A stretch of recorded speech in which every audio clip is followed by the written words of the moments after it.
Okay, I've decided to try and record a tutorial video. Um, it's my first time doing anything like this, so hopefully it turns out all right. Today I am going to be showing you how to make a cootie catcher, little fortune telling toy. All right, everyone, what I'm going to do tonight is show you how to make one of these guys. You probably used to know this as a cootie catcher back in the schoolyard days, and it's just a little simple handmade paper toy for fortune telling. You normally write some words and stuff on the outside, move it open a number of times. Someone selects a panel, and in there you would write a fortune or a joke or whatever you wanted to put in there. So I'm going to show you how to actually take a regular 8.5 by 11 sheet of paper.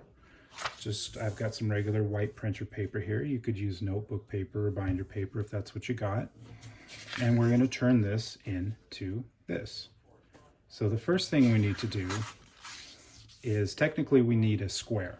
And this is rectangular, obviously. So we're going to do something that combines the first step of folding it with measuring off the amount of paper we need to get rid of. So we're going to take the short edge, fold it to meet this long edge with a 45-degree angle here in the corner. Doesn't have to be perfect, but if you want to spend a second or two getting it lined up so that it looks nice, then make a crease. Now we have this area of paper that we know we need to get rid of, so this will end up being a true square. Easiest way to do that is to use the line that we now have made. And there's a few different ways you can do this. You could get a ruler or a straight edge and a knife or an X-Acto knife or a box cutter, trim that off. You could get a pair of scissors and do it. I'm going to do the no tools method because generally, you know, this is something you're going to do somewhere where you're not going to have a bunch of tools and things handy. This is something you're doing at a desk when you're bored. So, easiest way, take that amount of paper that we want to get rid of, fold it back so that it meets the line that we've already folded over.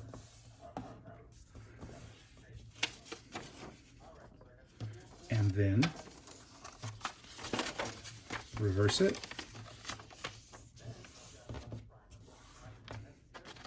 And the trick here is to get a very good crease. You can use your fingernail, you can press it down with the edge of a ruler or something if you want, but you just really want to get this crease very flattened out and very sharp, because what that's going to do is it's going to almost pre-perforate the paper for you.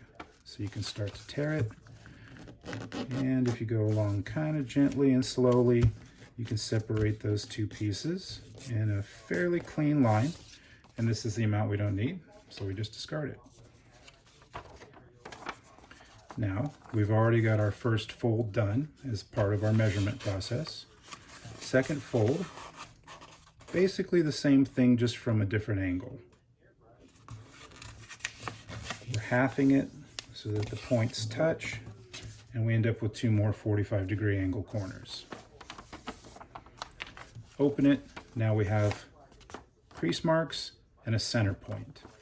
We want to take these four corners and make them meet the center point.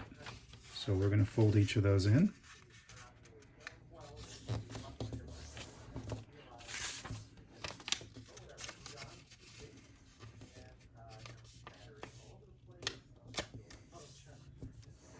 And again, it doesn't have to be perfect, but if you want to spend a little extra time folding yours than I am right here, by all means do it. If you want to make yours perfect angles and everything, go for it.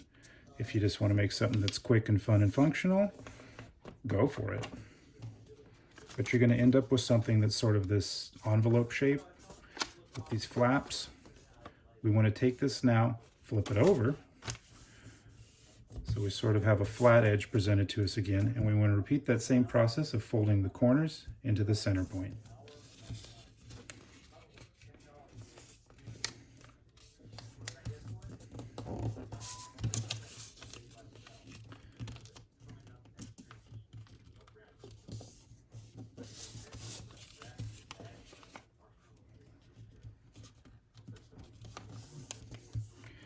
And if you end up with edges that misalign a little, you can kind of back them out and recrease them at a better angle.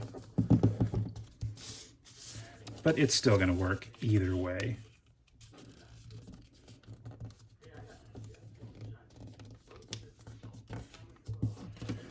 And now we end up a little off, but with that rough envelope shape again. And I'm just fixing a couple of my folds so that they meet a little more nicely, just so it'll operate better when I'm done. Now, here's how we get from this two-dimensional shape, which is this sort of envelope with these tabs on the back, to the 3D shape. You want to take the whole thing in half and crease it. Just kind of gently flatten that out.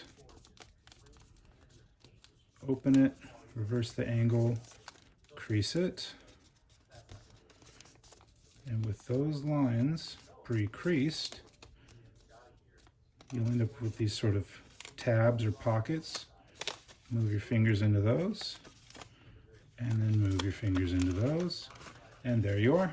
You can manipulate it two-handed, one-handed, just depends on whatever you're comfortable with. But that is how you make a basic cootie catcher.